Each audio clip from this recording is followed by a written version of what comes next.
KPR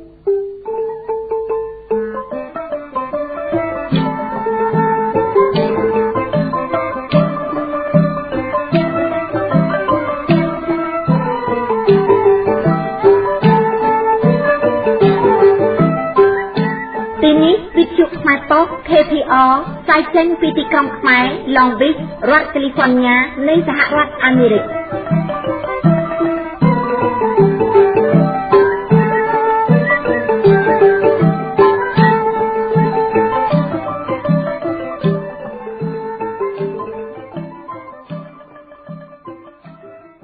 ពីកម្មវិធីផ្សាយរបស់វិទ្យុខ្មែរប៉ុស្តិ៍ប្រចាំថ្ងៃច័ន្ទ100ខែបុស្សឆ្នាំមមីចស័កពុទ្ធសករាជ2558ដែលត្រូវនឹងថ្ងៃទី5ខែមករាគ្រិស្តសករាជ2014នាងខ្ញុំសេងរស្មីរួមជាមួយនឹងសហការីផ្សាយសម្លេងនៃវិទ្យុខ្មែរប៉ុស្តិ៍សូមគោរពជម្រាបសួរលោកស្រីប្រិយមិត្តអ្នកស្ដាប់វិទ្យុខ្មែរប៉ុស្តិ៍ទាំងអស់ជាទីមេត្រីសម្រាប់កម្មវិធីផ្សាយរបស់វិទ្យុខ្មែរប៉ុស្តិ៍នៅថ្ងៃនេះនាងខ្ញុំសូមជូននៅដើមមេតិការរឿងរួមមានទ្រង់នរាមរិទ្ធមានបន្ទូលថាការចាក់ចេញពីឆាកនយោបាយរបស់ព្រះអង្គមួយរយៈគឺធ្វើឡើងទាំងបង្ខំនឹងនៅចុងក្រោយនៃកម្មវិធីផ្សាយលោកនាងនឹងបានតាមដានស្ដាប់នៅនាទីទស្សនាមតិពលរដ្ឋខ្មែរពីប្រទេសបារាំងជុំវិញថ្ងៃ7មករាគឺជាថ្ងៃដែលជនជាតិយួនបានដាក់អាណានិគមមកលើប្រទេសកម្ពុជា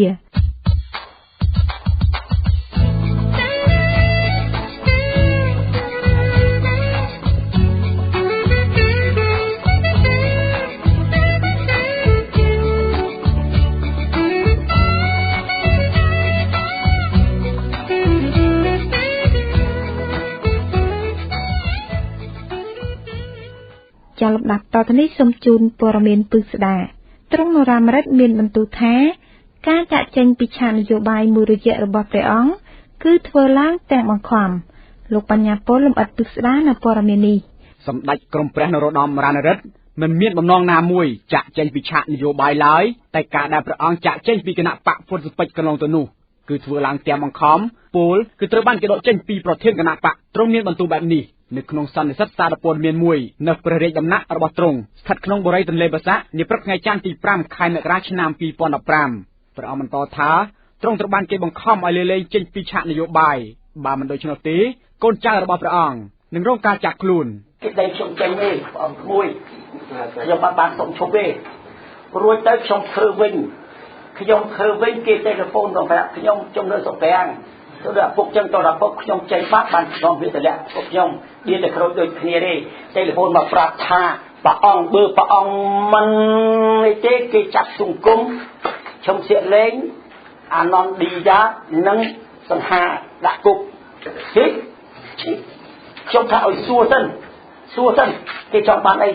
គេថាគេចង់ឲ្យព្រះអង្គឈប់ណែហើយចង់ឈប់ទៅជំរាបគេទៅថាព្រះអង្គឈប់ការយាងចូលមកកាន់តំណែងជាប្រធានគណៈបកហ្វុនស៊ិបិចលើកទី2នេះគឺជាព្រឹត្តិការណ៍ប្រវត្តិសាស្ត្រព្រោះថាអ្វីដែលបានបាត់បង់ទៅហើយបែរជាត្រឡប់មកវិញនេះគឺជាការលើកឡើងរបស់សម្ដេចក្រមព្រះនរោត្តមរណរដ្ឋហើយព្រះអង្គនឹងមិនបណ្ដោយឲ្យរបូតពីកណ្ដាប់ដៃត្រង់ម្ដងទៀតទេព្រះអង្គមានបន្ទូលបែបលេបខាយពាក្យសម្ដីថាផ្ទះដែលត្រូវបានគេយកទៅអស់រយៈពេល9ឆ្នាំហើយពេលនេះគេប្រគល់មកវិញវាមិនមែនជាការងាយស្រួលទេដូច្នេះព្រះអង្គត្រូវតែក្រាញនៅក្នុងផ្ទះនោះជារៀងរហូតតទៅជាមួយគ្នានេះដែរព្រះអង្គមានបន្ទូលថាការយាងកាន់តំណែងជាប្រធានគណៈបកហ្វុនស៊ិបិចវិញមិនមែនជាការបំបែកសម្លេងរបស់គណៈបកសង្គ្រោះជាតិឡើយតែជាការរួបរวมគ្នាដើម្បីកសាងប្រទេសជាតិឲ្យមានវឌ្ឍនភាពសម្បូររុងរឿងនិងឈានទៅរកនីតិរដ្ឋពិតប្រាកដនៅក្នុងសង្គមកម្ពុជាមិនដូចទៅនឹងអ្វីដែលអ្នកតំណាងរាស្ត្ររបស់គណៈបកសង្គ្រោះជាតិបានលើកឡើងទេយ៉ាងណាក៏ដោយចុះបន្ទាប់ពីទទួលដំណឹងថាសម្ដេចក្រមព្រះនរោត្តមរណរដ្ឋយាងទៅកាន់តំណែងជាប្រធានគណៈបកហ្វុនស៊ិបិចវិញលោកនាយករដ្ឋមន្ត្រីហ៊ុនសែនបានសាទរភ្លាមចំពោះការរួបរวมគ្នារវាងទ្រង់រណរដ្ឋនិងលោកញឹកប៊ុនឆៃកាលពីថ្ងៃអាទិត្យម្សិលមិញប្រធានគណៈបកសំរងស៊ីលោកគង់គំបានថ្លែងក្នុងពិធីបង្សុកូលឧទ្ទិសកុសលជូនដល់ជនរងគ្រោះដោយសារការបាញ់ប្រហារនៅផ្លូវវែងស្រីថាគណៈបកប្រជាជនកម្ពុជាកំពុងព្យាយាមបំបែកសម្លេងនិងបំបែកបំបាក់សាមគ្គីភាពរបស់មេដឹកនាំគណៈបកសង្គ្រោះជាតិទាំងពីរលោកថាការដែលគណៈបកប្រជាជនកម្ពុជាខំពង្រឹងហ្វុនស៊ិបិចឡើងវិញគឺដើម្បីបំបែកសម្លេងគណៈបកសង្គ្រោះជាតិខ្ញុំបញ្ញាពលវិទ្យុខ្មែរប៉ុស្តិ៍ KPR ធ្វើសេចក្តីរាយការណ៍ពីរាជធានីភ្នំពេញ ស្ដាប់វិទ្យុខ្មែរប៉ុស្តិ៍ដល់ទីនៃព័ត៌មានពិតដែលកើតមានឡើងថ្មីៗនៅក្នុងប្រទេសកម្ពុជាព័ត៌មានពិស្ដារដែលលោកអ្នកនាងទៅបានតាមស្ដាប់ដល់ពេលនេះចាប់តែប៉ុណ្ណេះ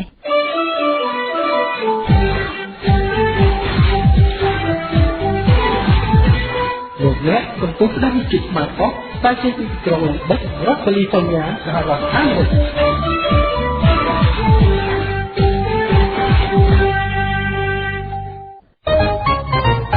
នីតិទស្សនៈនិងមតិពលរដ្ឋខ្មែរលោកអ្នកនាងស្ដាប់ជាទីមេត្រីមុននឹងបិទបញ្ចប់នឹងកម្មវិធីផ្សាយរបស់វិទ្យុខ្មែរប៉ុស្តិ៍សូមអញ្ជើញលោកអ្នកនាងមកតាមស្ដាប់នៅនីតិទស្សនៈមតិពលរដ្ឋខ្មែរពីប្រទេសបារាំងដែលរៀបចំកម្មវិធីសម្រាប់សម្រួលដោយលោកសវណ្ណរិទ្ធីសាកសួរទៅកាន់លោកវ៉ាចនៈជាប្រជាពលរដ្ឋខ្មែររស់នៅប្រទេសបារាំងជុំវិញប្រធានបទទាក់ទងទៅនឹងថ្ងៃ7មករាជាខួបដែលជនជាតិយួនបានដាក់អាណានិគមមកលើប្រទេសកម្ពុជា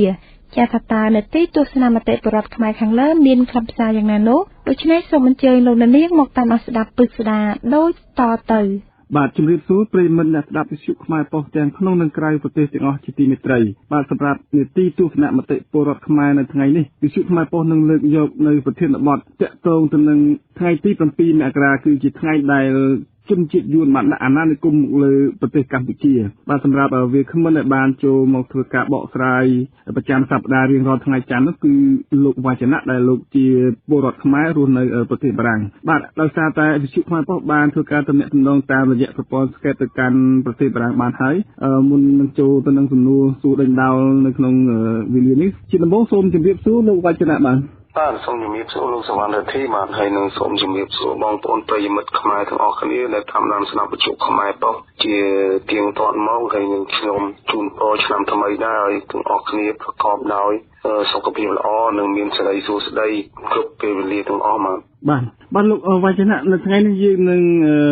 ពិភាក្សាគ្នាជុំវិញទៅនឹងប្រធានបទថ្ងៃទី7មករាឆ្នាំ1979គឺជាថ្ងៃយួនឈ្លានពាននិងដាក់អាណានិគមមកលើប្រទេសកម្ពុជាបាទនៅមិនប៉ុន្មានថ្ងៃខាងមុខទៀតទេនឹងដល់ខួបឆ្នាំទី35ហើយគឺថ្ងៃទី7មករាឆ្នាំ2015ដែលជាខួបទី35ឆ្នាំនៃថ្ងៃដែលយួនបានដាក់អាណានិគមមកលើប្រទេសកម្ពុជាតើលោកយល់យ៉ាងណាដែរសម្រាប់ថ្ងៃ7មករាឆ្នាំ1979ជាថ្ងៃដែលយួនបានលើកទ័ពចូលមកកាន់ប្រទេសកម្ពុជានោះបាទជាង35ឆ្នាំមកហើយយើងនៅនឹកឃើញថ្ងៃនោះជានិច្ចប៉ុន្តែក្នុងអនុស្សាវរីយ៍មួយដ៏ជូរចត់នៅគួរឲ្យសោកសង្រេងពេកក្រៃហើយយើងដឹងថាថ្ងៃ7មករាឆ្នាំ1979ប្រទេសយួនបានសម្រេចចិត្តឈ្លានពានកម្ពុជាដោយមិនអាចចាំអង្គការសហប្រជាជាតិឬកម្លាំងអន្តរជាតិណាទេពីព្រោះដោយអនុត្តរភាពរបស់ខ្លួនដោយមហិច្ឆតាវាទីលានទឹកដីកម្ពុជាដែលមានតាំងពីយូរមកហើយគេក៏សម្រេចចិត្តយ៉ាងតក់រហ័សបន្ទាប់ពីគេមិនបានជោគជ័យក្នុងការចាត់យកសម្ដេចសីហនុឲ្យតន់មុនខាងចិនគេចាប់យកទៅបានដូច្នេះយើងដឹងថាថ្ងៃ7មករានឹងគឺជាថ្ងៃប្រវត្តិសាស្ត្រមួយដែលយើងត្រូវចងចាំឲ្យច្បាស់ថាគេបានប្រទេសយួនបានសម្រេចចិត្តត្របាក់លេបកម្ពុជាដោយកម្លាំងអាវុធដោយកម្លាំងបាយនិងកម្លាំងទ័ពគេដែលមានច្រើនសែនអ្នកលុកលុយចូលមកប្រទេសកម្ពុជាដោយយករេថាមករំដោះខ្មែរចេញពីរបបផ្លាយពូជសាសន៍ហើយរបបផ្លាយពូជសាសន៍នៃរបបកម្ពុជាប្រជាធិបតេយ្យហ្នឹងវាកើតឡើងតាំងពីឆ្នាំ1975ថ្ងៃទី17មេសាដែលជាគណៈបកមួយដែលជាកម្លាំងតស៊ូប្រឆាំងនៅក្នុងព្រៃមួយដែលកើតឡើងដោយយួនកុម្មុយនីសនឹងឯងគឺជាបកប្រជាជនបដិវត្តកម្ពុជាឬក៏បកប្រជាជនបដិវត្តខ្មែរដែលកើតចេញពីបកកុម្មុយនីសឥណ្ឌូចិននៅឆ្នាំ1930ហើយកើតជាបកប្រជាជនបដិវត្តខ្មែរនៅឆ្នាំ1958ដូច្នេះការជួយខ្មែរកុម្មុយនីសឲ្យធ្វើសង្គ្រាមប្រឆាំងជាមួយនឹងខ្មែរសេរីនៅក្នុងការរស់នៅក្នុងរបបភ្នំពេញបញ្ជាក់យ៉ាងច្បាស់ថាយួនគេមានមហិច្ឆតាញុះញង់ឲ្យខ្មែរកោសម្រាប់គ្នាហើយក្រោយមកគេនឹងលេបទឹកដីខ្មែរជាក្រោយបាទយើងមើលឃើញអស់ហើយរឿងហ្នឹងដូច្នេះថ្ងៃ7មករាយើងដឹងថាជាថ្ងៃអ្វីច្បាស់លាស់ហើយអត្ថន័យរបស់វាពិតប្រាកដគ្រាន់តែជាដំណាក់កាលបន្ទាប់ក្រោយពីដំណាក់កាលនៃថ្ងៃ17មេសា1975ទេពីព្រោះ17មេសា1975ក៏ជាជ័យជំនះរបស់យួនដែរមិនមែនជាជ័យជំនះរបស់នរណាទេគេបានវាយយករបប ភ្នំពេញបានហើយត្រួតត្រាកាន់កាប់ដោយដាក់បន្ទប់របបខ្មែរក្រហមកម្ពុជាប្រជាធិបតេយ្យឲ្យដឹកនាំប្រទេសតាមរបៀបកុម្មុយនីសតាមមនោគមវិជ្ជារបស់គេគឺយួនហើយនឹងមានការគ្រប់គ្រងជាសម្ភារៈនិងស្មារតីខ្លះទៀតពីសំណាក់កុម្មុយនីសចិនដែរក៏ប៉ុន្តែបង្កប់ស្ថិតនៅពីក្រោយលទ្ធិកុម្មុយនីសនឹងគឺមហិច្ឆតាវាទីទឹកដីលាទឹកដីខ្មែររបស់យួនដែលគេពួននៅពីក្រោយកុម្មុយនីសនឹងគេយកកុម្មុយនីសគេយកលទ្ធិដែលមានអន្តរជាតិដែលគេហៅថាលទ្ធិកុម្មុយនីសលទ្ធិសង្គមនិយមនិងវណ្ណៈអធនអន្តរជាតិនឹងធ្វើជាជំនាន់ដើម្បីបំរើមហិច្ឆតាផ្ទាល់ខ្លួនរបស់គេគឺលើទឹកដីប្រទេសកម្ពុជាឲ្យបានសម្រេចអញ្ចឹងហើយបានជាយើងធ្លាក់ចូលក្នុងរបបកុម្មុយនីសឆ្នាំ1975នឹងធ្វើឲ្យមានការកាប់សម្លាប់ជាច្រើនធ្វើឲ្យរបបនឹងខូចឈ្មោះស្អុយឈ្មោះបុគ្គលដែលជាអ្នកដឹកនាំហើយគេចង់បង្កឈ្មោះបន្ថែមទៀតគឺជាការងាយស្រួលហើយបន្ទាប់មកគេធ្វើជារំដោះដើម្បីគេដូរដំណាក់កាលថ្មីមួយនៅថ្ងៃ7មករាឆ្នាំ1974នឹងដែលគេដាក់វាយរំលំរបបកម្ពុជាធិបតេយ្យហើយក៏គេដាក់បន្ទប់របបកុម្មុយនីសមួយទៀតដែលជាអាយ៉ងរបស់គេហើយនឹងមានការត្រួតត្រាច្បាស់លាស់ហើយនឹងធំធេងជាងរបបកម្ពុជាធិបតេយ្យគឺអ្វីៗស្ថិតនៅក្រោមការគ្រប់គ្រងរបស់គេជាក់ស្ដែងយើងឃើញក្រោយថ្ងៃ7មករាឆ្នាំ1979គេបានរៀបចំរដ្ឋអំណាចមួយដែលមានជំនួយការដោយអ្នកជំនាញការគ្រប់វិស័យគ្រប់ក្រសួងគ្រប់មន្ទីរគ្រប់អង្គភាពគឺជំនាញការរបស់យួនមាននៅសពទាំងអស់ទោះបីជាខ្មែរចង់សម្រេចអ្វីក៏មិនបានដែរប៉ុន្តែនៅក្នុងអ្នកទោះបីជាខ្មែរដែលថាជាខ្មែរវៀតមិញជាឧបករណ៍របស់គេនឹងក៏មានស្មារតីខ្លះនឹកឃើញថាជាបញ្ហារបស់ខ្មែរដែរដូចជាលោកផែនសវណ្ណលោកឆាន់ស៊ីមានការតវ៉ាប្រឆាំងមិនព្រមធ្វើតាមយួន 100% ដែរតែងើបចេញមិនរួចទេពីព្រោះជារបបមួយដែលគេមិនតបឲ្យធ្វើតាំងបង្កើតឲ្យមានឡើងតាំងពីថ្ងៃ2ធ្នូឆ្នាំ1978គេបង្កើតរណសេរីសាមគ្គីសង្គ្រោះជាតិកម្ពុជានឹងឲ្យពួកនឹងដឹកនាំធ្វើជាត្រីមុខលៀបមុខដើម្បីគេវាយពីក្រោយជួយពីក្រោយហើយគេកំទេចរបបខ្មែរកម្ពុជាប្រជាធិបតេយ្យនឹងចោលនៅថ្ងៃ7មករាឆ្នាំ1979នោះដូច្នេះយើងឃើញថារណសេរីនោះបានកើតឡើងដោយខ្មែរវៀតមិញណាដោយយួនជាអ្នកបង្កើតឲ្យហើយយួនជាអ្នកដឹកនាំទាំងអស់ក៏មិនថាជាខ្លាចនេះគេដាក់ខ្មែរវៀតមិញឲ្យកាន់ខ្មែរវៀតមិញនោះក៏មានអ្នកខ្លះក៏នឹកឃើញនឹកភ្នែកឃើញអាណិតខ្មែរក៏ចង់បដិសេធមិនគោរពមិនធ្វើតាមបញ្ជារបស់យួនទាំងស្រុងគេក៏បានសម្លាប់ចោលដោយលោកឆាន់ស៊ីទើបតែឆ្នាំ1984-85បានគេដាក់លោកហ៊ុនសែនមកតែជាឧបករណ៍ដ៏ល្អរបស់គេរហូតមកដល់សប្តាហ៍ថ្ងៃហ្នឹងហើយយើងឃើញថាអ្វីមានការលំបាកខ្លាំងណាស់នៅក្នុងសម័យហ្នឹងគឺគេគ្រប់គ្រងអត់មានខ្មែរអត់មានឯករាជ្យទេហើយការរស់នៅដោយសាររបបប្រទេសយួនដែល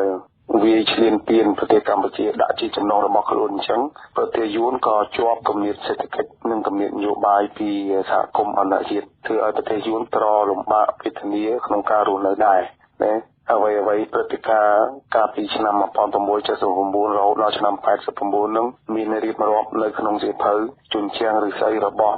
អ្នកស្រី Esmeraldaនៅក្នុងនឹងបងប្អូនមើលឃើញហើយមិនចងចាំក៏ប៉ុន្តែខ្ញុំរស់នៅក្នុងរបបនោះខ្ញុំចងចាំខ្ញុំរស់ដល់ក្នុងទសវត្សរ៍ទី80ខ្ញុំឃើញថាមានការគៀបសង្កត់សូម្បីតែខ្ញុំដែលធ្លាប់ជាកូនសិស្សរៀននៅសាលាក៏គេបង្វឹកបានន័យថាហាត់ពុតលុតដំឲ្យយើងដឹងគុណយួនជានិច្ចនៅតាមសាលាគេឲ្យរៀនពីគុណូបការៈរបស់វៀតណាមមកលើខ្មែរគេឲ្យរៀនពីស្មារតីស្នេហាជាតិបរិសុទ្ធឲ្យផ្សារភ្ជាប់ជាមួយនឹងសាមគ្គីអន្តរជាតិអធនជាដើមរាល់តែឆ្នាំរាល់តែខែគេឲ្យយើងរៀនដដែលអញ្ចឹងដើម្បីឲ្យយើងដឹងគុណគេហើយគេបញ្ចូលវប្បធម៌ផ្សេងទៀតដូចជាស្ថានចម្រៀងតាមរខោនអសរសិល្ប៍អីហ្នឹងគេឲ្យយើងដឹងគុណទៅលើខាងយួននឹងឲ្យយើងជាប់នៅនេះហើយអត្ថន័យហ្នឹងវាវែងឆ្ងាយអញ្ចឹងហើយបើយើងជាកូនខ្មែរនៅចំនួនក្រោយដែលកើតក្រោយទសវត្សរ៍ទី80ហើយឆ្លងមកដល់ទសវត្សរ៍ទី90ហើយជាមិនសូវចាំទេរឿងហ្នឹងក៏ប៉ុន្តែខ្ញុំអាចជូនអនុសាសន៍ឲ្យបងប្អូនទៅអានសៀវភៅរឿងជញ្ជាំងឫស្សីរបស់Esmeralda តែគាត់បានតែងទុកឲ្យមើលតើជីវភាពរស់នៅរបស់ខ្មែរក្រោមការត្រួតត្រានៃរបបយោធាយួននឹងមានការលំបាកយ៉ាងណាហើយគេមិនមែនតែលំបាកពិបាកសេដ្ឋកិច្ចទេគឺពិបាកសង្គមហើយពិបាកនយោបាយទៀតពីព្រោះគេអាចចោលអ្នកណាដែលមានគំនិតចង់ប្រឆាំងគេថាជាក្រុមពួកខ្មែរសេរីគឺខ្មែរក្បត់ហើយគេចាប់យកទៅសម្រាប់ចោលទាំងខ្សែថានោះយើងដឹងរឿងច័ន្ទក្រឹស្ណាអីជាដើមឡើងយើងដឹងហើយគេបានចាប់យកទៅបាត់ទាំងខ្សែគេចោលដាក់ឲ្យគេធ្វើជាអន្ទាក់ធ្វើជារឿងងើបបាក់បោលនឹងយួនគ្នាគេនឹងគេធ្វើជាអន្ទាក់ហើយយើងចេញទៅចូលនៅអន្ទាក់មកគេជាប់នៅក្នុងនឹងខ្ញុំនៅក្មេងថានោះហើយខ្ញុំចាំរឿងនោះដែរនេះជាបញ្ហាមួយដែលយើងត្រូវចាំដឹងដូចគ្នាទាំងអស់គ្នានឹងឲ្យដឹងដូចជាខ្ញុំចង់និយាយច្បាស់ថានៅថ្ងៃ7មករាឆ្នាំ1979នោះជាថ្ងៃដែលយួនដាក់ប្រទេសកម្ពុជានៅក្នុងចំណុះរបស់ខ្លួនហើយដឹកនាំប្រទេសតាមរយៈរបៀបថ្មីមួយដែលគេហៅថាអាណានិគមបែបថ្មីហ្នឹងគឺអាណានិគមដែលគេត្រួតត្រាដោយផ្ទាល់ខ្លះដោយមិនផ្ទាល់ខ្លះនៅក្នុងនឹងបាទដែលរហូតមកដល់ឆ្នាំ1991បានមានការប្រែប្រួលបន្តិចក៏តែអាណានិគមនៅតែអាណានិគមដដែលគឺយើងឃើញរហូតមកដល់សប្តាហ៍នេះបាទអរគុណលោកវចនៈគេបានដឹងឲ្យថាប្រទេសយួនហ្នឹងក៏ដូចជាបណ្ដាប្រទេសមួយចំនួននៅក្នុងសហគមន៍អាស៊ានដែរមិនមែនជាមហាអំណាចដូចប្រទេសអាមេរិកឬក៏ប្រទេសអង់គ្លេសប្រទេសបារាំងរុស្ស៊ីអីនោះទេចុះហេតុអីបានជាប្រជាពលរដ្ឋខ្មែរនៅពេលបច្ចុប្បន្ននេះមិនអាចស្វែងរកភាពយុត្តិធម៌ដែលយួនបានបន្សល់ទុកនៅក្នុងកំឡុងពេលនៃយួនបានឈ្លានពានកម្ពុជាហើយបានកាប់សម្លាប់ប្រជាពលរដ្ឋកម្ពុជានោះបាទខ្ញុំនិយាយមិញហើយអន្តរជាតិគេបានថ្កោលទោសប្រទេសយួនដែលធ្វើខុសពីច្បាប់អន្តរជាតិពីព្រោះសប្តាហ៍ថ្ងៃនេះនៅលើពិភពលោកប្រទេសដែលមានកម្លាំងយោធាខ្លាំងឬក៏សេដ្ឋកិច្ចខ្លាំងមិនមែនអាចទៅឈ្លានពានគេដូចពីដើមបានទេក្នុងឈ្លានពានរបស់ប្រទេសណាដែលធ្វើអញ្ចឹងគឺជាការឈ្លានពានខុសច្បាប់អត់មានការគ្រប់គ្រងពីព្រោះអ្នកណាដែលសម្រេចថាឈ្លានពានប្រទេសមួយឬក៏វាយរំលំរបបមួយគឺជាសេចក្តីសម្រេចចិត្តរបស់អង្គការសហប្រជាជាតិជាពិសេសក្រុមប្រឹក្សាសន្តិសុខអន្តរជាតិដែលមាន5ប្រទេសហ្នឹងតែគេផ្ដើមកំណត់ឡើងធ្វើយ៉ាងម៉េចក្នុងការរំលំរបបមួយដែលគេចាត់ថាជារបបមួយប្រឡាយពូជសាសន៍ឬជារបបមួយដែលខុសច្បាប់គឺនៅលើនឹងឯងចឹងហើយយើងពិបាកថាតើជនជាតិផ្សេងទៀតថាគេគិតយ៉ាងម៉េចចំពោះយើងត្រូវដឹងអញ្ចឹងហើយបានជាមានមកដល់ចាប់ពី7មករាភ្លាមហ្នឹងខាងកម្លាំងខ្មែរអ្នកស្នេហាជាតិអ្នកស្រឡាញ់របប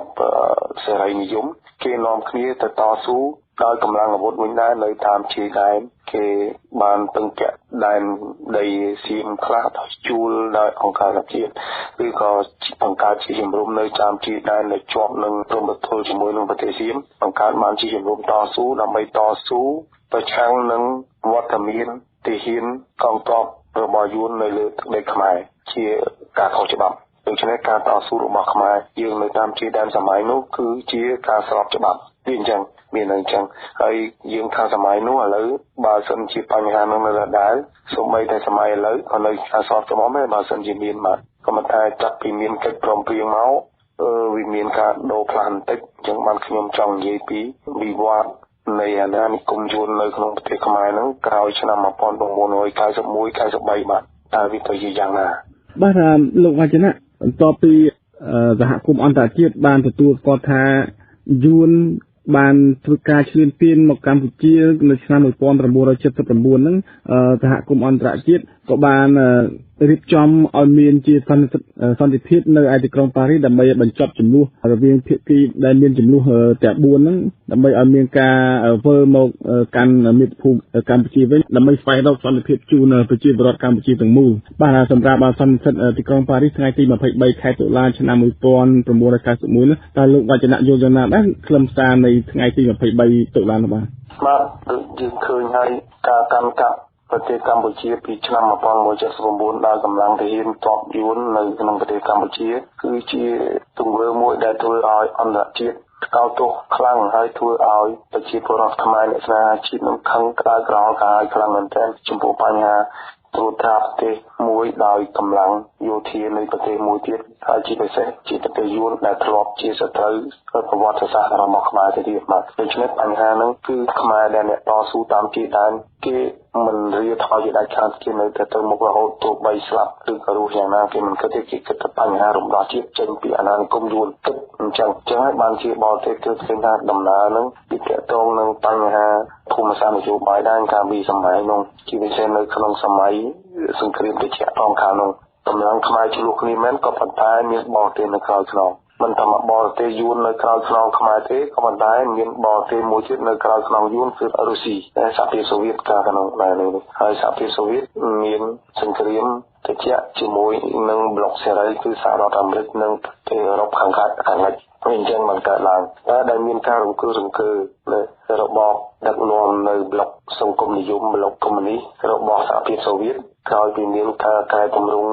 នយោបាយស៊ីជម្រៅមួយរបស់ផ្ដើមគំនិតដោយលោកមីខែល ហ្គូបាឆូវគេហៅថាប៉េរេស្តូតានោះសហភាពសូវៀតក៏ដូរទិសដៅបន្តិចបន្ថយពីសង្គ្រាមត្រជាក់វាទៅជាការកាត់បន្ថយសភាវុធសម្បត្តិយ៉ាងហើយគេក៏បញ្ចប់មានបំណងចង់ចប់សង្គ្រាមត្រជាក់កុំឲ្យមានការតាំងឡើងដូចជានៅប្រទេសអាល្លឺម៉ង់ដែលមានខាងប្លុកខាងកើតនិងប្លុកខាងលិចនោះគឺបានធ្វើឲ្យអាល្លឺម៉ង់ចូលគ្នាវិញនៅឆ្នាំ1989ដែលជានិមិត្តសញ្ញាគេបានវាយរបងជញ្ជាំងដែលខណ្ឌបែបឡើងទាំងពីរនោះចោលអស់វិញបានទុកឲ្យបញ្ជាក់ប្រាប់ថាតែមានអាល្លឺម៉ង់ខាងកើតនិងអាល្លឺម៉ង់ខាងលិចសង្គ្រាមត្រជាក់បានចប់ទៅពេលនេះដូចជាគេត្រូវរួបរวมគ្នាចូលគ្នាទៅជាជនជាតិតែមួយដោយដើមវិញនឹងជានិមិត្តសញ្ញាមួយដែលបញ្ជាក់ថាសង្គ្រាមត្រជាក់ចប់ហើយបរាជ័យនៃប្លុកសង្គមនិយមប្លុកកុម្មុយនីសហ្នឹងឯងដូច្នេះចំពោះវៀតណាមចំពោះយួនដែលមានបង្អែកជាសហភាពសូវៀតហ្នឹងក៏មានការបាត់បង់បង្អែករបស់ខ្លួននៅពេលនោះដែរព្រោះសហភាពសូវៀតបានរលាយមិនត្រឹមតែអាល្លឺម៉ង់ចូលគ្នាទេរដ្ឋតូចមួយនៅក្នុងសហភាពសូវៀតហ្នឹងក៏គេសុំចេញទៅជារដ្ឋស្វ័យយ័តរបស់គេវិញដែរនៅសល់តែ3ទេដែលចូលគ្នាកាលនោះនៅសល់តែរុស្ស៊ីនិងរុស្ស៊ីសហើយនឹងអ៊ុយក្រែនគេបង្កើតទៅជាសហភាពរុស្ស៊ីរហូតមកដល់សប្តាហ៍ថ្ងៃក៏តែឥឡូវអ៊ុយក្រែននឹងបានចេញទៅទៀតហើយកំពុងតែទាមទារចេញនឹងដូច្នេះនៅសល់តែរុស្ស៊ីហើយនឹងបៀឡូរុសគឺរុស្ស៊ីសពីរនឹងទេនៅជាប្រទេសរុស្ស៊ីកណ្ដាលយើងឃើញដូច្នេះយួនបាត់បង្អែកយួនបាត់ការគ្រប់គ្រងខាងផ្នែកយោធាសេដ្ឋកិច្ចនិងនយោបាយធ្វើឲ្យយួនសុខចិត្តប្រទេសយួនសុខចិត្តបែរមករកតបចរចាជាធម្មតាទេសត្រូវរបស់យើងតែកាលណាវាទុនវាវាយចំមុខទៅវាទុនវាត្រូវតែបែររកការចរចាអញ្ចឹងហើយខាងយើងខាងអ្នកតស៊ូក៏ដឹងដែរថាសត្រូវរបស់យើងតែវាតច្រកវាតចរចាអញ្ចឹងហើយរបៀបចរចានឹងមាននៅក្នុងរហូតដល់សង្គមបច្ចុប្បន្ននឹងនៅក្នុងនយោបាយក៏យ៉ាងដែរដូចគ្នាមិនមែនតែក្នុងសង្គ្រាមទេយើងឃើញហើយគណៈបកប្រជាជនតែជាឧបករណ៍របស់យួនតែវាតច្រកវាសុំចរចាក៏ប៉ុន្តែចរចានឹងមិនមែនសុខចិត្តចរចានេះចរចាគឺដាក់ខ្លួនតាមរយៈដើម្បីរកពេលវេលាមួយងើបមកដើម្បីកាប់សម្លាប់នឹងបំផ្លាញយើងវិញតែតកន្លែងនោះឲ្យដឹងចឹងហើយពេលនោះគេដឹងសហគមន៍អន្តរជាតិក៏ដឹងប្រទេសយួនសុខចិត្តវិលមកតុចរចាសហគមន៍អន្តរជាតិសន្យាថានឹងលើកទណ្ឌកម្មសេដ្ឋកិច្ចអភិវឌ្ឍយួននៅក្នុងពេលដែលប្រទេសយួនសុខចិត្តគោរពតាមកិច្ចព្រមព្រៀងសន្តិភាពទីក្រុងប៉ារីសដែលគេបានសម្រេចចេញនោះបាទហើយនឹងសុខចិត្តដកកងទ័ពរបស់ខ្លួនចេញពីប្រទេសកម្ពុជាវិញតោះហើយណាដែលធ្វើឲ្យអន្តរជាតិយល់ព្រមតែអ្វីវាមិនដូចអញ្ចឹងពីព្រោះនៅប្រទេសកម្ពុជាវាមានទំនាស់មួយទៀតក្រៅពីទំនាស់យើងយួននិងខ្មែរគេហៅថាទំនាស់មនោគមវិជ្ជានយោបាយដែលខ្ញុំបាននិយាយអ្នកដឹកនាំរបស់យើងស្ដេចសីហនុជាមនុស្សដែលស្ថិតក្នុងមនោគមវិជ្ជានយោបាយជាមួយពួកយួនពួកចិនតែក៏ប៉ុន្តែអ្នកដែលគ្រប់គ្រងស្មារតីនៃកិច្ចព្រមព្រៀងសន្តិភាពទីក្រុងប៉ារីសទាំងបរទេសទាំងខ្មែរមួយភាគធំដែលរស់នៅក្រៅស្រុកដែលតស៊ូនៅជំនុំជើងដែនគឺជាពួកអ្នកប្រកាន់មនោគមវិជ្ជាសេរីនិយមអញ្ចឹងហើយបានជាកិច្ចព្រមព្រៀងនឹងមានលក្ខណៈសេរីនិយមជាពិសេសយើងឃើញគឺថាប្រទេសកម្ពុជាសន្យាថាអនុវត្តតាមកិច្ចព្រមព្រៀងគឺយកស្មារតីអនុវត្តលទ្ធិប្រជាធិបតេយ្យសេរីភូប៉ានេះគឺជាគោលការណ៍ច្បាស់ពិតប្រាកដនៃលទ្ធិនៃមនោគមវិជ្ជាសេរីណាហេតុអីក៏ពួកមនោគមវិជ្ជាកុម្មុយនីសសង្គមនិយមមានចិននិងយួនហើយនិងសីហនុព្រមយក ទទួលយកស្មារតីនៃកិច្ចព្រមព្រៀងរបៀបអញ្ចឹងតាមការពិតទទួលតែមាត់ទេគេបោកបញ្ឆោតអន្តរជាតិអញ្ចឹងហើយបានជាការបោះឆ្នោតដែលចេញដែល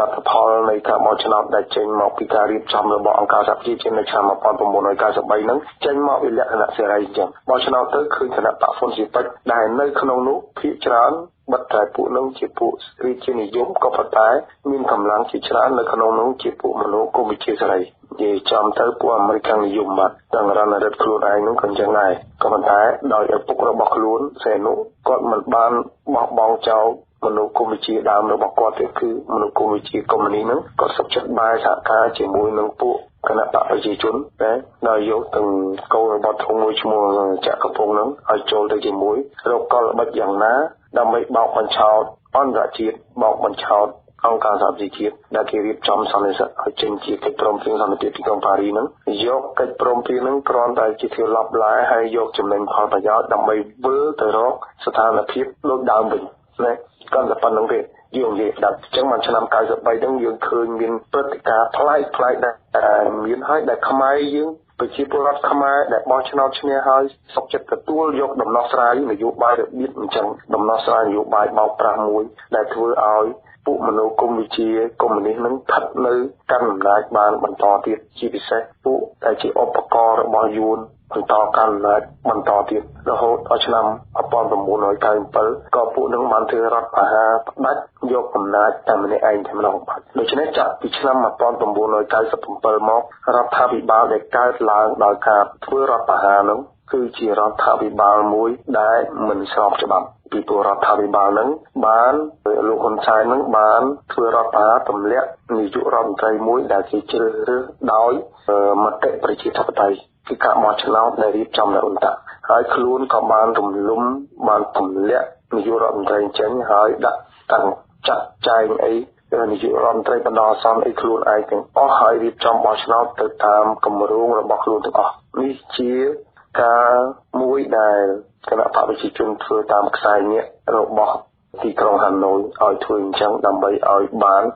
ឧបករណ៍របស់ខ្លួនអាយ៉ងរបស់ខ្លួនកាន់កាប់អំណាចនៅប្រទេសកម្ពុជាតទៀតទោះបីជាមានកិច្ចព្រមព្រៀងសន្តិភាពទីក្រុងប៉ារីសក៏ដោយដើម្បីឲ្យពួកនឹងរំលោភកិច្ចព្រមព្រៀងនឹងមួយផ្នែកធំយកផលប្រយោជន៍មកឲ្យខ្លួនមួយផ្នែកទៀតបន្តត្រួតត្រាប្រទេសកម្ពុជានៅជាអាណានិគមនៅលើប្រទេសកម្ពុជាតទៅទៀតបាទអញ្ចឹងបានយើងឃើញដូច្នេះយើងទាំងអស់គ្នាត្រូវដឹងថាអ្វីដែលបន្តពីឆ្នាំ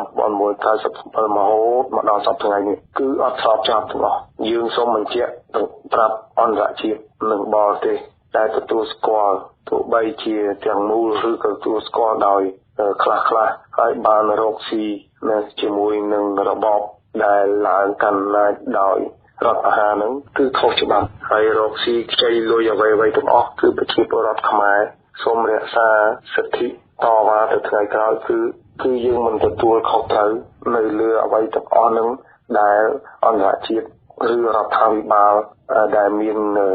ឆន្ទៈមិនល្អហ្នឹងគប់គិតជាមួយនឹងរដ្ឋាភិបាលធ្វើរដ្ឋប្រហារនឹងរកស៊ីចែកផលប្រយោជន៍សេដ្ឋកិច្ចអ្វីៗហ្នឹងគឺខ្មែរយើងចំនួនក្រោយអត់មានធានាសងអីទាំងអស់មកចំពោះបញ្ហាហ្នឹងសូមរក្សាយ៉ាងច្បាស់ហើយយើងនិយាយយើងនឹងធ្វើច្បាស់លាស់បើសិនបើថ្ងៃក្រោយទៅប្រទេសកម្ពុជាមានរដ្ឋាភិបាលមួយឡើងអ្នកមកកាន់អំណាចនឹងដោយប្រជាធិបតេយ្យពិតប្រាកដយើងអត់ទទួលស្គាល់នៅពីបំណុលលុយអ្វីទាំងអស់នៃរបបចាប់ពីឆ្នាំ1997មករហូតដល់មានរដ្ឋាភិបាលថ្មីស្របច្បាប់បាទនឹងផងហើយនឹងសូមបញ្ជាក់ច្បាស់បាទអរគុណលោកវ៉ាចនៈសម្រាប់ការបកស្រាយតាក់ទងទៅនឹងអាណានិគមយួនដែលបានដាក់មកលើប្រទេសកម្ពុជាមានន័យយ៉ាងណានោះបាទពីមិនស្ដាប់វិទ្យុខ្មែរប៉ុស្តិ៍ទីមេត្រីក្រៅពីឆ្នាំ1979ដែលយួនបានដាក់អាណានិគមមកលើប្រទេសកម្ពុជាដោយការឈ្លានពាននោះបើយើងងាកថយក្រោយទៅក៏យើងឃើញដែរនៅជំនាន់ស្ដេចអង្គមីនោះយួនក៏បានត្រួតត្រាកម្ពុជាដាក់អាណានិគមត្រួតត្រានៅលើទឹកដីកម្ពុជាមួយចំនួនផងដែរហើយលោកវ៉ាចនៈខ្ញុំចង់ឲ្យលោកប្រៀបធៀបការដាក់អាណានិគមត្រួតត្រារបស់នៅចំនួនស្ដេចអង្គមីនិងនៅចំនួនឆ្នាំ1979នេះតើវាមានការខុសប្លែកគ្នាយ៉ាងដូចម្តេចដែរបាទកាលពីដើមនៅទសវត្សរ៍ទី19ឆ្នាំ1834ដ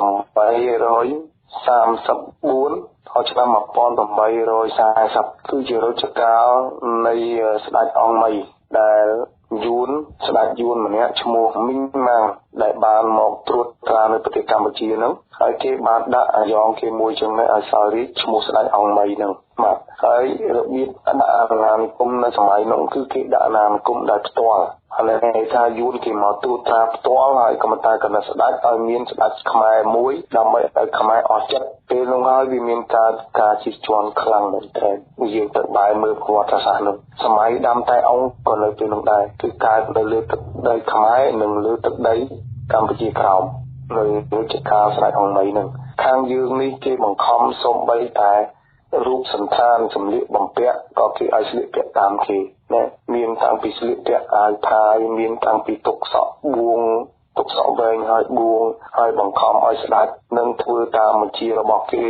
ណាញុះញង់ឲ្យអញ្ចឹងហើយគ្រប់កន្លែងអត់មានការជិះជាន់សង្កត់ស្គាល់ដោយយួនផ្ទាល់ត្មងបានធ្វើឲ្យខ្មែរយើងក្តៅក្រហាយជាពិសេសពីចង់បំបត្តិមីងម៉ាងនឹងចង់បំបត្តិស្ដេចខ្មែរចោលតែម្ដងបាទដែលធ្ងន់មែនទែនវាធ្វើឲ្យស្ដេចខ្មែរដែលហៅថាចង់បំបត្តិនឹងកាលនោះវាស្ដេចយួននឹងពីប្រើឧបាយកលមួយដែលយើងគួរចាំដែរណាស្ដេចអង្គអឹមហើយនិងស្ដេចអង្គឌួងពីរនាក់នឹងជាបងប្អូននឹងគ្នាបាទស្ដេចបងប្អូនជាដូនមួយនឹងគ្នាដល់ពេលហ្នឹងវាចង់សម្រាប់ស្ដេចទាំងពីរក៏វាធ្វើលេះជាឲ្យសរសេរសម្បត្តិឲ្យស្ដេចអង្គអឹមថាសពថ្ងៃហ្នឹងគេចង់យួនគេចង់ឲ្យស្ដេចមានស្ដេចអីផ្សេងក្រៅពីអង្គមីដែរជាអ្នកចេះដឹងអីចឹងក៏តែខ្លាចស្ដេចនឹងមានស្ដេចមួយនៅស្រុកសៀមនោះចំណែកនឹងទីជំនាញនេះជាមួយអង្គអឹមអញ្ចឹងក៏វាធ្វើជាសម្បត្តិប្រាប់អញ្ចឹងទៅឲ្យអង្គអឹមនឹងលែងទុកចិត្តស្ដេចអង្គឌួងហើយមួយទៀតក៏វាសេសម្បត្តិប្រាប់ស្ដេចអង្គឌួងដែរថាស្ដេចអង្គអឹមនឹងចង់ធ្វើគុតស្ដេចអង្គឌួងអញ្ចឹងពេលញញចឹងឲ្យខ្មែរបាទពេលនោះហើយដែលស្ដេចហើយមិនប៉ុណ្្នឹងទេស្ដេចយើងក៏លងនៅក្នុងជាស្ដេចអង្គអឹមនឹងលងនៅក្នុងការបោកប្រឆាំងរបស់វានឹងក៏មានការគុំទួនជាមួយស្ដេចអង្គឌួងមែនចង់សម្រាប់ស្ដេចអង្គឌួងធ្វើពុតចឹងហើយស្ដេច4អង្គទៀតដែលយួនចាប់យកទៅស្រុកយួនធ្វើបាបហើយជាពិសេសស្ដេចណាដែលជាប់និន្នាការជាមួយនឹងខាងសៀមគឺយួនយកទៅដាក់គុកហើយសម្រាប់ចោលដាក់ត្រង់ដៃដូចការចំនួនស្ដេចអង្គច័ន្ទទី2ចឹងបាននៅក្នុងប្រវត្តិសាស្ត្រមុនចឹងយួនធ្វើបាបខ្មែររបៀបចឹងដូច្នេះខ្មែរពេលនោះមិនមែនជាប្រជារាស្ត្រតាមមុខទេមន្ត្រីនៅក្នុងវាំងដែលជាខ្មែរនឹងឃើញការជិះជាន់សង្កត់សង្កិនហើយនឹងការបង្ខិតបង្ខំនឹងមាក់ងាយដល់ពូជខ្មែរខ្លាំងពេកក៏នាំគ្នាគិតគ្នាហើយក៏សម្រេចជាពិសេសពួកលោកចៅវាយស្រុកចៅវាយខេត្តដែលយួនវាបញ្ជាឲ្យធ្វើតាមវានោះក៏គេគិតឃើញថានេះជាការមួយមើងងាយខ្មែរខ្លាំងពេកពួកចៅវាយស្រុកចៅវាយខេត្តក៏នាំគ្នាប្រមូលគ្នាសាមគ្គីគ្នាឡើងនៅថ្ងៃមួយជាមួយនឹងប្រជារាស្ត្ររបស់ខ្លួននឹងដេញកាប់យួននៅឆ្នាំ1840ហ្នឹងរយៈពេលតែ8ថ្ងៃទេបាទពីរំនឹងគឺខ្មែរយើងបានដេញកាប់យួនស្លាប់ហើយរត់ចោលស្រុកអស់រលីងទៅនៅសល់តែទីប្រជុំជនធំប៉ុណ្ណឹងឯងកន្លែងណាតូចតាចអស់លីងតាំងពីកន្លែងរាជវាំងទាំងនេះទាំងអស់ហើយស្ដេចហើយខ្មែរយើងក៏បានទៅហែក៏បានអង្គឌួងពីសៀមមកវិញហើយយើងក៏ស្ថិតនៅក្រោមឥទ្ធិពលសៀមវិញម្ដងកាលជំនាន់នោះក៏ប៉ុន្តែយើងបានរំដោះចេញពីអាណានិគមយួនដោយស្ថាពរកាលជំនាន់នោះហើយខ្ញុំចង់ប្រៀបធៀបថាអាណានិគមយួនចង់បានត្រួតត្រាខ្មែរនៅតែដដែលទំនិតនឹងគ្រាន់តែរបៀបធ្វើយួនវាមានបទពិសោធន៍តែចំនួនស្ដេចអង្គមីហ្នឹងរហូតមកដល់សប្តាហ៍ថ្ងៃនេះវាដាក់អាណានិគមមួយដែរក៏ប៉ុន្តែវាទាញបទពិសោធន៍មេរៀនអាក្រក់របស់វាដែលបានបរាជ័យនៅសតវត្សមុនហ្នឹងក៏វាធ្វើអាណានិគមមួយក្រោយនេះឲ្យមានការប្រយ័ត្នប្រយែងណាស់គឺគេធ្វើអាណានិគមរបៀបថ្មីដែលគេបាំងហើយគេសម្របសម្រួលទៅតាមកលៈទេសៈមួយដែលយើងឃើញហើយពីឆ្នាំ1979មកដល់ឆ្នាំ1990ជាមួយធ្លាក់ហើយពីឆ្នាំ1991រហូតដល់សប្តាហ៍នេះគឺមួយធ្លាក់គឺក្រោយមានកិច្ចព្រមព្រៀងវាដូររូបភាពវាបន្តិចក៏ថាអាណានិគមនៅតែអាណានិគមដដែលហើយបើយើងមើលទៅអាណានិគមសប្តាហ៍ថ្ងៃនេះជាអាណានិគមមួយដែលខ្មែរយើងពិបាកមើលពីព្រោះអី ពីព្រោះវាអត់ត្រួតត្រាផ្ទាល់ទេវាយកខ្មែរទៅចិញ្ចឹមគេហៅថាយកខ្មែរធ្វើជាខ្មែរវៀតមិញណាហើយមកចំនួននោះវាចាប់កូនខ្មែរយកទៅពីតូចនេះយកទៅលៀងខុសខ្មែរដើម្បីមកដឹកនាំវិញហើយឆ្នាំ79ហ្នឹងវាក៏បានយកកូនខ្មែរដែលសល់ពីសេចក្តីស្លាប់នៃរបបកម្ពុជាជាតិទឹកដីហ្នឹងខ្លះក៏កំព្រានៅតូចហ្នឹងក៏ដឹកទៅយួនលៀងខុសក្បាលហើយឲ្យត្រឡប់មកវិញឥឡូវហ្នឹងមកត្រួតត្រានៅក្នុងស្ថាប័នធំហ្នឹងឲ្យធ្វើតាមបញ្ជាវាហើយលាយជាមួយនឹងជនជាតិយួនដែលមកតបដូច្នេះយើងមើលទៅពួកហ្នឹងជាមុខមាត់ស្តៀងខ្មែរហើយចេះនិយាយភាសាខ្មែរក៏ប៉ុន្តែខួរក្បាលគឺខួរក្បាលយួនជាមួយនឹងកម្លាំងហ្នឹងគេបង្កប់កម្លាំងយួនផ្ទាល់ទៀតនៅក្នុងហ្នឹងយួនផ្ទាល់មានយួនមកពីស្រុកយួនផ្ទាល់ថ្មីនិងមានយួនដែលមកនៅតាំងពីបង្កើតកូនបង្កើតចៅចាប់ពីថ្ងៃ7មករាឆ្នាំ1949រហូតដល់ថ្ងៃហ្នឹងជាពិសេសបង្កប់នៅក្នុងក្រសួងមហាផ្ទៃក្រសួងការពារជាតិណាក្រសួងហិរញ្ញវត្ថុក្រោយមកទៀតនៅក្នុងស្ថាប័នតុលាការឥឡូវហ្នឹងមានជនជាតិយួនបង្កប់ដែលចេះខ្មែរនឹងនៅក្នុងជនជាតិយួនក្តីយួនលៀងខួរក្បាលក្តីបើគេខ្មែរគេលៀងខួរក្បាលជាយួននៅក្នុងដែរយើងឃើញតុលាការសប្តាហ៍ហ្នឹងវាធ្វើការជាមួយនឹងក្រសួងមហាផ្ទៃមានប៉ូលីសចាប់ចងវាបញ្ជាទៅអញ្ចឹងទៅតុលាការជាអ្នកចេញច្បាប់ឲ្យតុលាការកាត់ទោសហើយតុលាការនឹងប្រើទាហានហ្នឹងប៉ូលីសហ្នឹងយកធ្វើទរណកម្មខ្មែរយើងអញ្ចឹងដូច្នេះ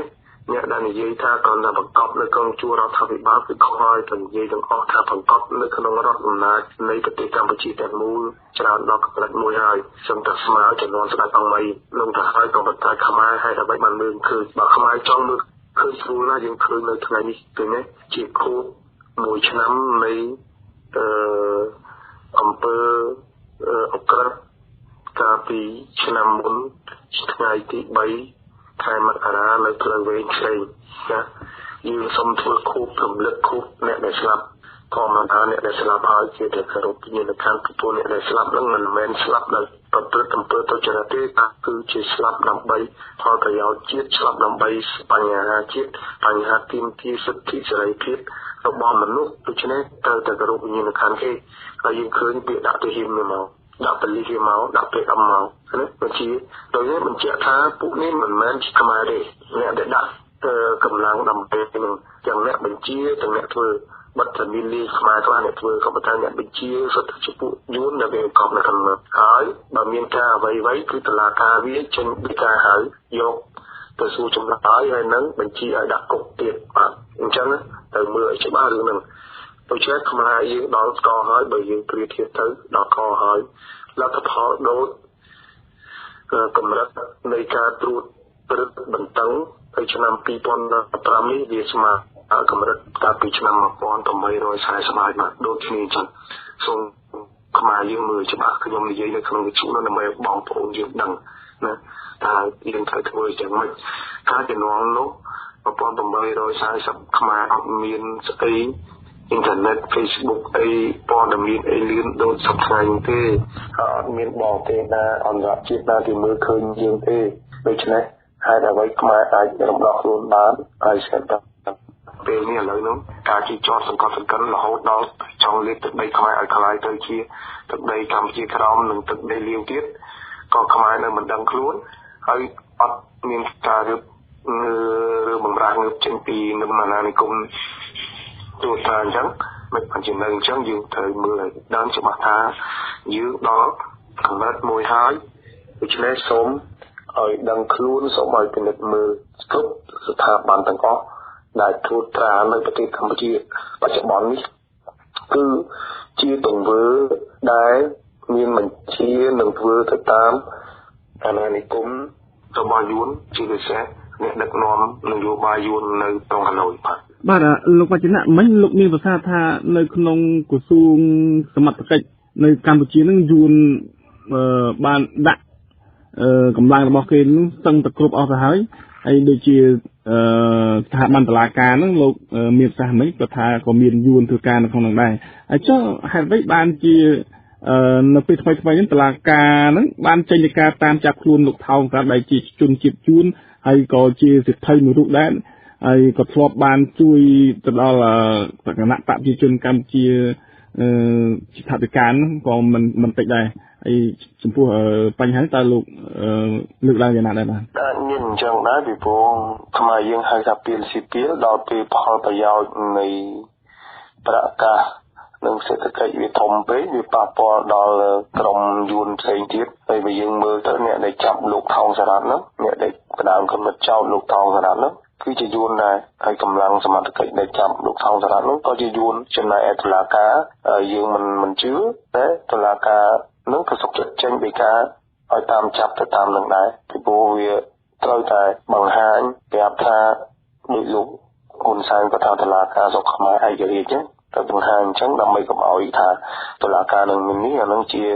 និមិត្តសញ្ញាមួយប្រាប់យើងឲ្យដឹងដើម្បីបំផន់ឲ្យខ្មែរវល់នៅក្នុងរឿងហ្នឹងកុំឲ្យដឹងថាគេនឹងជាបង្កប់នៅក្នុងប្រព័ន្ធតុលាការយើងវល់ណាមួយថោងសារ៉ាត់ហ្នឹងមិនមានផលប្រយោជន៍អីតកតងទៅនឹងអាណានិគមរបស់គេដែលស្ថិតនៅក្នុងប្រទេសកម្ពុជាផងប៉ុន្តែហ្នឹងគេអាចធ្វើពលកម្មចោលបានទេបាទរហូតយួនធ្លាប់ធ្វើពលកម្មជនជាតិខ្លួននឹងអស់រាប់ម៉ឺនរាប់សែននាក់ដើម្បីផលប្រយោជន៍វិទ្យាទឹកដីប្រទេសជិតខាងហ្នឹងយួនក៏អាចធ្វើបានច្រើនដងហើយគេសម្រាប់ទាំងលោកសង្ឃសាសនាកាតូលិកគេចោលផងមកគេហ៊ានធ្វើអញ្ចឹងដើម្បីយកចំណេញផលប្រយោជន៍នយោបាយលើជនជាតិបារាំងឃើញទេវាអញ្ចឹងវាមានអញ្ចឹងដូច្នេះវាមានបញ្ហាអីដែលគួរពិបាកយល់ទេដូច្នេះបើយើងចង់ដឹងតើយើងចង់ផ្ទៀងផ្ទាត់មើលថាក្រៅពីស្ថាប័នរដ្ឋាភិបាលរដ្ឋសភាព្រឹទ្ធសភាអីហ្នឹងតើតុលាការយ៉ាងម៉េចដែរតែយើងផ្ទៀងផ្ទាត់មើលទៅការចាប់ដាក់គុកមនុស្សហ្នឹងតើចាប់ដាក់គុកអ្នកណាដែលធ្វើកំហុសពិតប្រាកដទីមួយតុលាការហ្នឹងគេឲ្យយើងមើលថាតុលាការហ្នឹងមិនឯករាជ្យប្រកបជាមិនឯករាជ្យអីប៉ុន្តែគេឲ្យយើងមើលឃើញថាតុលាការហ្នឹងជាតុលាការពុករលួយទៀតតុលាការហ្នឹងកាត់ទោសឲ្យអ្នកណាដែលមានលុយដែលមានទ្រព្យសម្បត្តិមានភ័ព្វធនអ្នកណាដែលក្រលែងឡាមអ្នកហ្នឹងគឺចាញ់រហូតតែរឿងមួយទៀតជារឿងនយោបាយអានោះវាអត់មានតាក់ទងនឹងបញ្ហាលុយបញ្ហាពុករលួយអីស្អីទេគេតាក់ទងនឹងបញ្ហានយោបាយដែលគេត្រូវការត្រួតត្រាប្រទេសកម្ពុជាដែលគេត្រូវការគៀបសង្កត់អ្នកដែលមានគំនិតប្រឆាំងនឹងអាណានិគមរបស់គេនិយាយចំទៅអញ្ចឹងដែលវែកមុខវែកមាត់យួនជាប្រទេសមួយដែលលួចប្លន់ទឹកដីខ្មែរដូចអីណាតាក់ទងបញ្ហាព្រំដែនអីជាដើមបញ្ហាអ្នកណានិយាយពីអន្តរប្រវេសន៍យួនអីចឹងណានឹងអ្នកនឹងនិយាយច្រើនអ្នកនឹងជាប់តុលាការចោទតែគេយកតែគេមិនចោទចំនេះគេរកលេសនេះលេសនោះអីចឹងទៅសពបែបយ៉ាងហើយដែលយើងព្រួយបារម្ភមែនទែនព្រោះតុលាការធ្វើទៅតាមច្បាប់ហើយអ្នកដែលធ្វើច្បាប់គឺពួក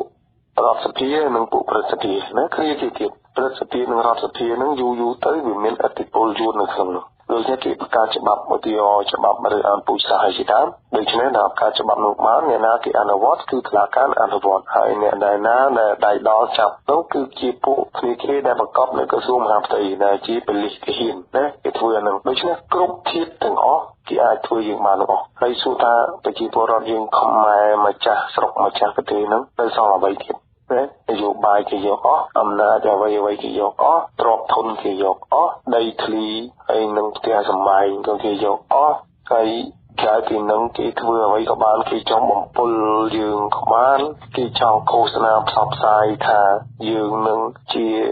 មនុស្សមួយដែលមិនគោរពសិទ្ធិមនុស្សឬក៏មិនគោរពពីពូជសាសន៍ពីលទ្ធិប្រជាធិបតេយ្យអីហ្នឹងគេថាបានទាំងអស់ដូច្នេះខ្មែរអត់មានអីនៅក្នុងប្រទេសហ្នឹងពីព្រោះអ្វីតែគេបានដល់កម្រិតដោយរាល់ថ្ងៃគេក្តាប់បានទាំងអស់អញ្ចឹងយើងគឺជាជនរងគ្រោះរហូតអត់មានពេលណាយើងរួចជនរងគ្រោះហើយយើងខុសច្បាប់ទៀតមកណាយើងធ្វើអ្វីក៏យើងខុសច្បាប់ដែរដូច្នេះខ្មែរត្រូវតែប្រតិកម្មភ្លាមឲ្យទាន់ពេលវេលាដើម្បីយើងដោះស្រាយបញ្ហាដែលយើងធ្វើប្រទះរាល់ថ្ងៃហ្នឹងឲ្យរួចជាពិសេសបញ្ហាអាណានិគមនឹងឲ្យចេញផុតបានអរគុណលោកវចនៈសាជាថ្មីឥឡូវនេះដោយសារលោកមានប្រសាសន៍ថាយួនកំពុងតែដាក់អាណានិគមបន្តដាក់អាណានិគមមកលើប្រជាជាតិកម្ពុជាហើយសំណួរចុងក្រោយនេះខ្ញុំចង់ឲ្យលោកជួយដល់ជាទស្សនមតិទីថាតើខ្មែរគួរមានចរន្តស្នេហាជាតិ ពិតប្រាកដបែបណាដើម្បីយើងអាចរំដោះខ្លួនចេញពីនិមអាណានិគមដែលគេបានដាក់តាំងពីជាច្រើនសតវត្សហើយមុននោះបាទយើងឃើញហើយកាលពីថ្ងៃច័ន្ទមុនយើងនិយាយហើយចំពោះ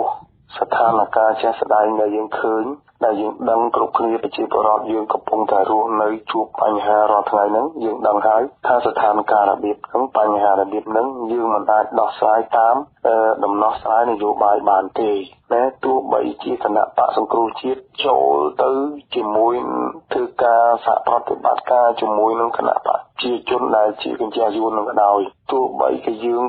មានល្បិចក្នុងការចរចាសន្ទនាយ៉ាងម៉េចក៏ដោយក៏ប៉ុន្តែឆន្ទៈរបស់គេគឺច្បាស់ណាស់គឺត្រួតត្រាប្រទេសកម្ពុជាយកប្រទេសកម្ពុជាគឺជាអាណាខេត្តរបស់គេហើយហ្នឹងគឺរឿងច្បាស់ដូច្នេះយើងត្រូវដឹងថាចរន្តខ្មែរវាដល់ណាហើយខ្មែរ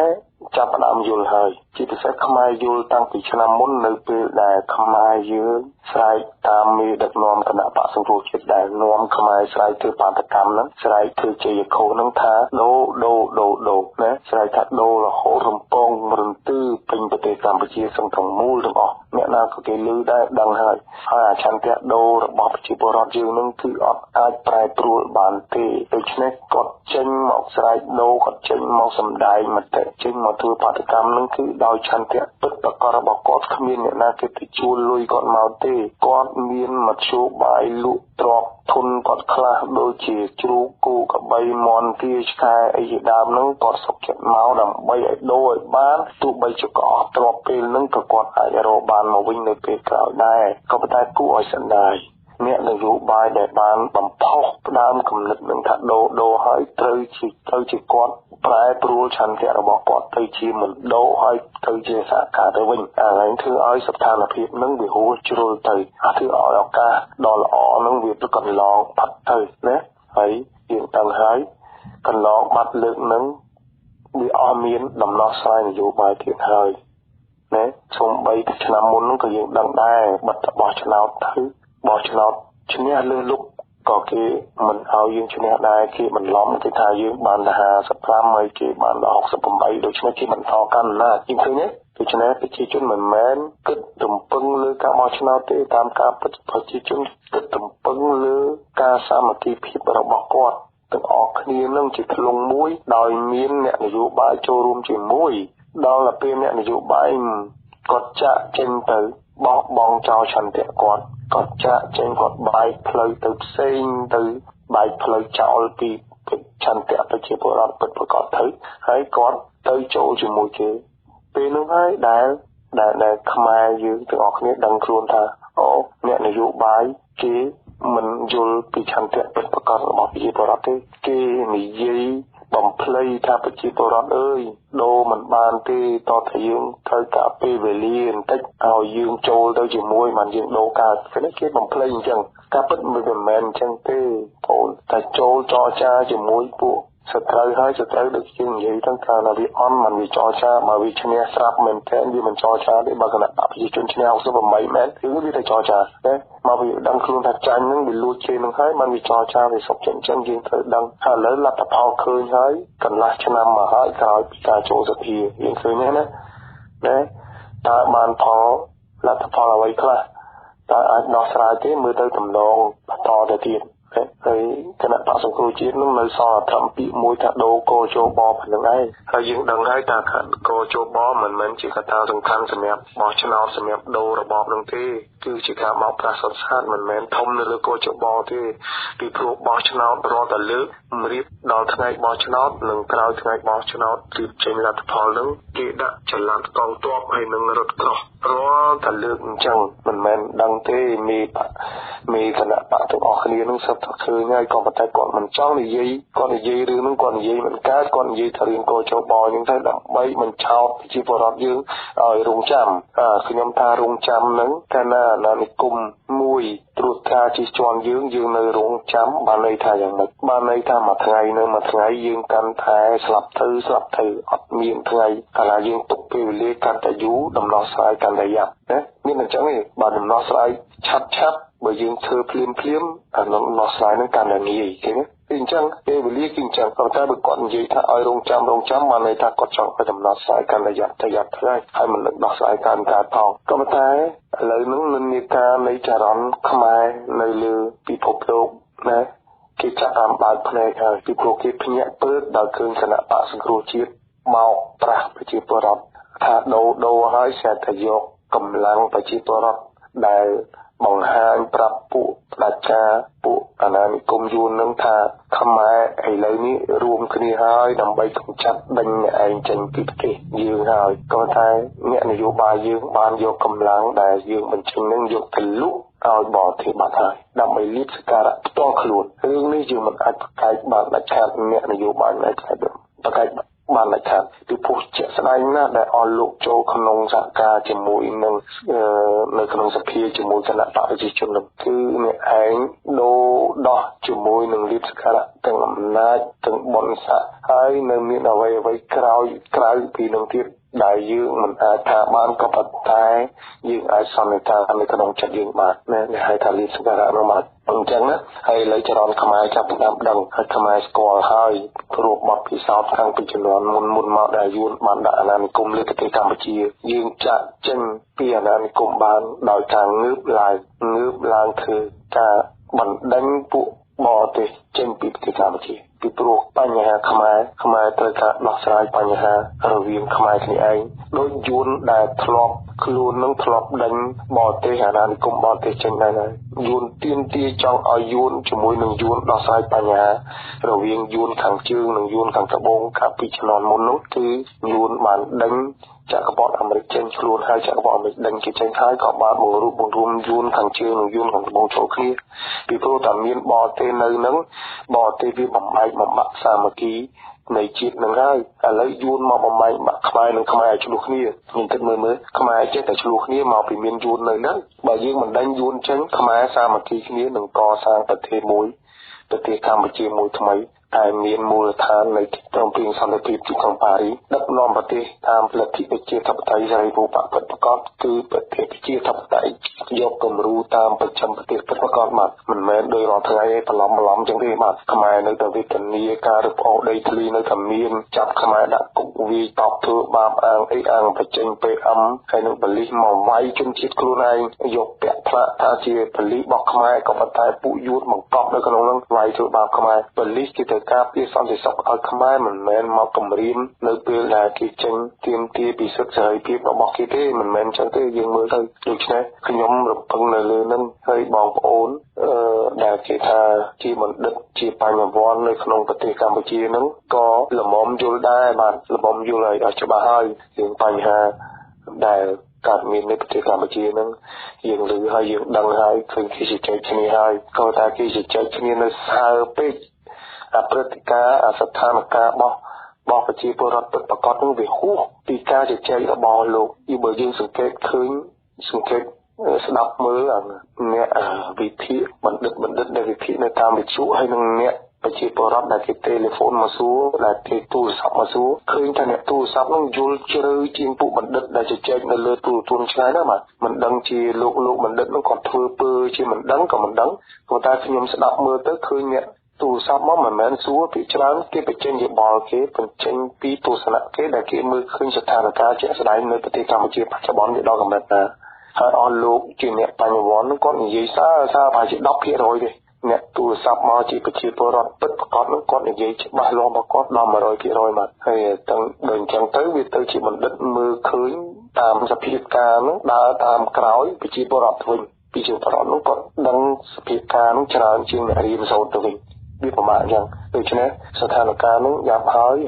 ខ្ញុំរំពឹងលើចរន្តខ្មែរយើងនៅលើពិភពលោកដែលជាអ្នកស្នេហាជាតិទាំងអស់គ្នាគេមើលឃើញជាតិខ្មែរកំពុងតែលិចលង់ពិតប្រាកដណាស់ហើយពេលវេលាទៅមុខមួយថ្ងៃមួយខែមួយឆ្នាំកាន់តែបោះជំហានទៅមុខបញ្ហារបស់កម្ពុជាកាន់តែពិបាកដោះស្រាយដូច្នេះត្រូវ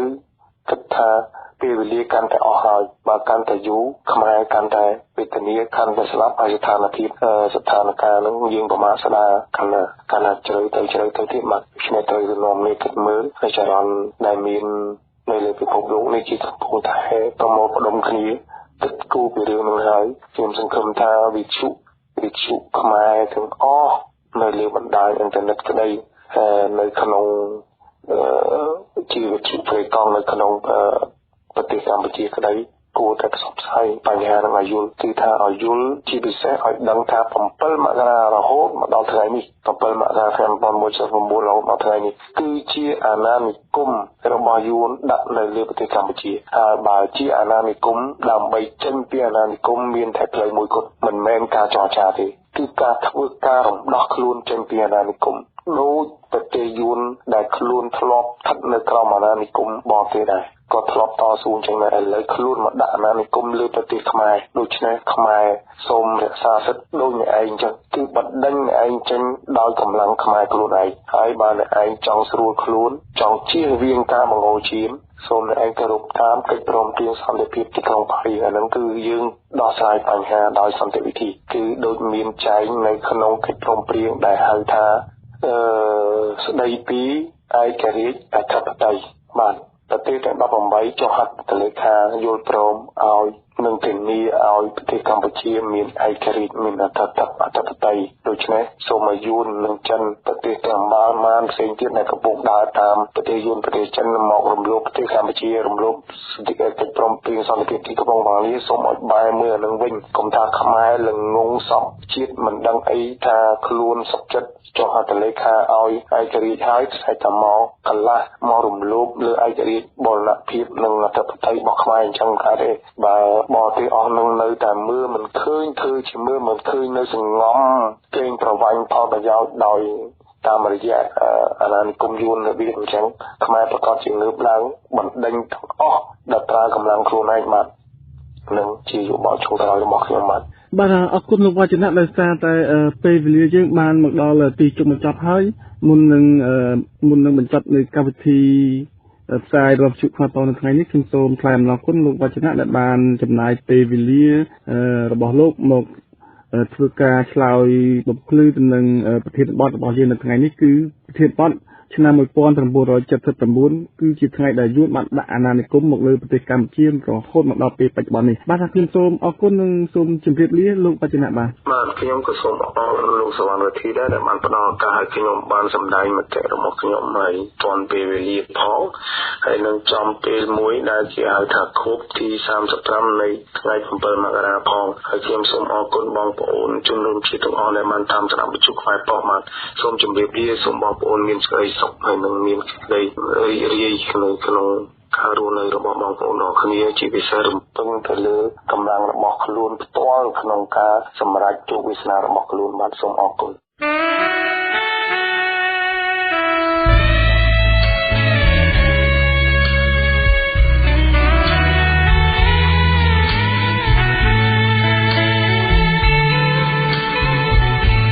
ស្រណោះស្រុកវាលស្រែចំការដីទឹកប្រឹក្សារមកានអោយគេខ្មែរបានទុកពីដូនតាមកទ្រព្យភោគផល្លាមច្ឆាធនអស់ប្រាសាទអង្គរឈរត្រឹងត្រមោចស្រណោះព្រៃហោចស្រក់ទឹកនេត្រាបើយន់ទៅទ្រូងឆ្លើយប្រាប់ខ្មែរថាតើព្រំយំយីព្រោះស្ដាយគេអង្គរអង្គខ្មែរត្រូវនឹកអស់ទឹកអស់ដីអស់ទាំងព្រៃព្រឹក្សាកោះភ្នំសមុទ្រជលសាទុនលេគង្គីនេះហើយជាសម្បត្តិខ្មែរត្បូងថ្មពេជ្រវាលរៀបវាលស្រែទ្រព្យធនធានខ្មែរគេពីដូនតាទុកឲ្យ ទ្រាំបានចិញ្ចឹមខេមរាយើងខ្មែរគ្រប់គ្នាត្រូវការពីឲ្យបានអង្គខ្មែរត្រូវនឹកអង្គទឹកអស់ដីអស់ព្រៃព្រឹកសាកោះភ្នំសមុទ្រជលសាទុំលេគង្គីនេះហើយជាសម្បត្តិខ្មែរត្បូងថ្មពេជ្រវាលរៀបវាលស្រែទ្រព្យធនធានខ្មែរគឺទីដូនតាទុកទ្រាំបានចេញចំញាតខេមរាយើងខ្មែរគ្រប់គ្នាត្រូវការពីឲ្យបានសាមគ្គីគ្នាឡើងអូនប្រុសអូនស្រីអស់លោកមានបញ្ញាជាទីមេត្រីការស្គាល់របស់ខ្មែរផងគឺទីនេះការប៉ុណ្ណេះសូមលោកមានបញ្ញាបានប្រកបដោយសេចក្តីសុខនិងសុភមង្គលគ្រប់ពេលវេលាវិទ្យុ